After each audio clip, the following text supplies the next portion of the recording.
మేడ్చల్ జిల్లా మేడిపల్లిలో వర్ష బీభత్సం సృష్టించింది. కురిసిన వర్షం దాటికి హైదరాబాద్ వరంగల్ జాతి రహదారిపై వర్షపు నీరు భారీగా నిలిచిపోయింది.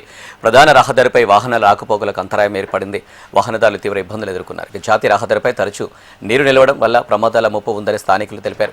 హైడ్రా సిబ్బంది రంగంలోకి దిగి మోటార్ల సహాయంతో రోడ్డుపై నిలిచిన వర్షపు నీటిని తొలగించే చర్యలు చేపట్టారు. ప్రతి వర్షాకాలంలో ఈ సమస్య పునరావృతం అవుతుండటంతో తాత్కాలిక చర్యలతో కాకుండా శాశ్వత పరిష్కారం చూపాలని స్థానికులు డిమాండ్ చేస్తున్నారు.